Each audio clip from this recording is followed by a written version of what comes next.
So, I just keep hearing, and hearing and hearing from my Lord as I'm out and about today. And the one thing that he keeps saying to me is, remember, Judas, Judas was one of the disciples.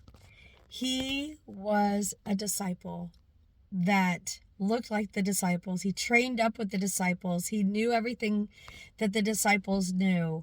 He was one of the disciples until Satan entered into him. And then he deceived Christ. But Christ knew that he would deceive them. He knew. He dipped his bread in the blood or in the wine, and he gave it to him, and he said, "Go and do what you must do." God reminds us that every person that is born with a purpose, be it for good or be it for evil. Remember that Pharaoh was used for a purpose. Everything is a lesson or a test or that we're learning. So the other thing I want to say that I just got done talking with one of the caregivers that I was talking with. Israel became a nation in 1948. We're reminded, and I have to keep repeating it until you get it. Christ, he cursed the fig tree. And he said that once Israel became a nation, this nation shall not pass away before my return. So, Yeshua, HaMashiach, who is salvation, he cursed it. So, Israel became a nation in 1948. How long is a generation? In Psalms 90, you see that a generation is 70 to 80 years. So 70 years from 1948 makes 2018. 80 years from 1948 is 2028. He says, "Lest I tarry." And he also says, not only "lest I tarry," but he also tells us that anything greater than 80 is a gift. So if he gives us a few extra years, then we are blessed. And I would say that's leeway from the saints praying.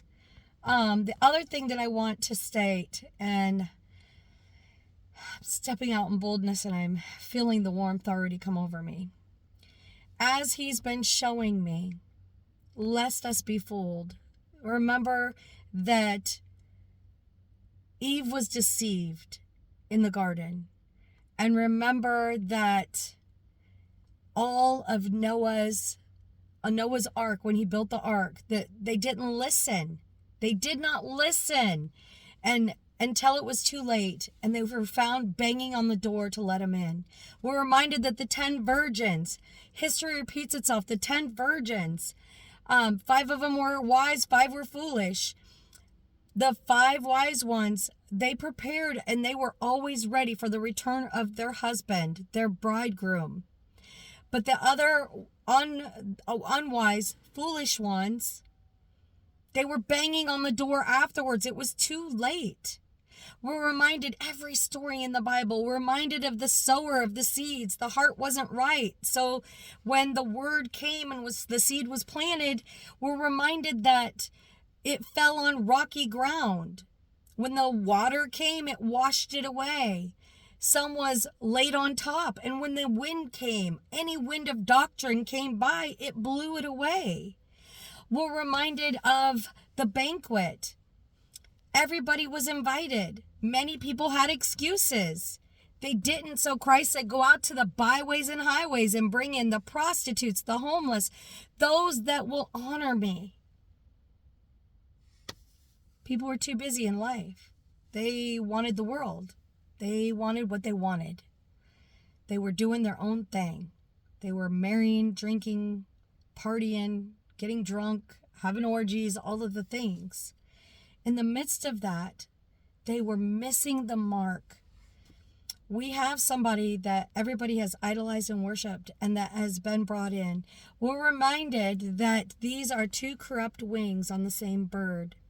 God says you're not to go to the right or to the left. You're supposed to stay straight along the narrow path, along the narrow road that leads to life.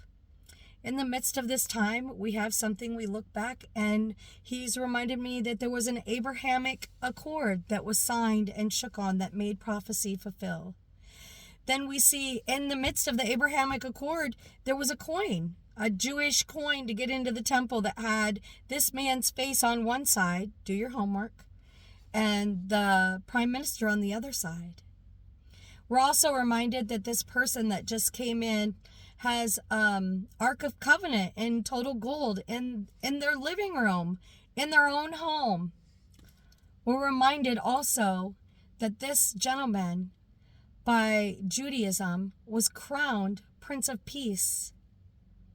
He was just crowned Prince of Peace. Do your homework, look it up.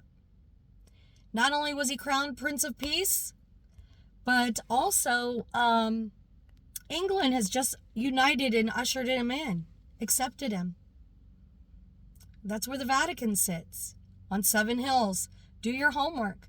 If you do your homework and you study to show yourself approved, God will lead you down the path of understanding, and you won't be lost. But many will be deceived.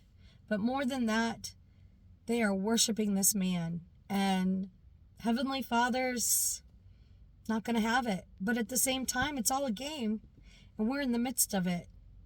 He showed me a picture of a chessboard. And on the chessboard, he said all the key players are in place. He literally showed me a picture of it. I'm in heavy sorrow today because I see what's coming. I see what's coming, and everybody is expecting this one man to change the world, the economy, the economic system, all of the things. He's going to change it all right. Most of you are not ready for what's coming. And it's almost too late to prepare. Once the abomination of desolation occurs and starts, once it starts, 3.5 years of tribulation is coming. History repeats itself. We look at history. The Jews crucified Christ. Then we look at Hitler crucified the Jews. Who are those that keep the commandments of God, remembering the Sabbath to keep it holy? It's the 4th commandment. They actually keep it. Not their own. Not the doctrine that was changed. The true living doctrine from the beginning of time. The original seed, the original doctrine. Those are them in Revelations 12:17 that keep the commandments of the Lord and have a testimony of Yeshua on their mouth. They honor him. They're obedient to him. They're obedient and they seek a divine relationship with him. They seek to know him intimately in a way above all things. They don't just want to be named by him. They don't just want to bear his name for forgiveness' sake to get to heaven. They really love him. They want to be fed by him, his bread. They want to be clothed by him in his righteous robe light of Christ with the armor of God. They want to know him. They want him to be their husband so that they can usher in his power and authority. Those that are named with him, when national Christianity comes and Sunday law is enforced, because this person has already told you that he's going to bring back worship, and it will be Sunday. Well, if you've watched my videos, you know that Yeshua HaMashiach is not going to be showing up on Sunday, but there is a demon of religion named Jesus who does show up on Sunday worship. That is not Christ, that twists the scriptures and makes it his own, who delivers the message to the masses and they eat it like honey because it's giving them itching ears. Their doctrine, it teases their tongue. It makes them feel good. It's warm and fuzzy. Says, I love you and do what thou will, and I'll still love you. You can come to heaven anyway. Who am I speaking to? Can you hear me? If you can't hear me, ask God to unclog your ears, for the time is now. And I say this in Yeshua's name.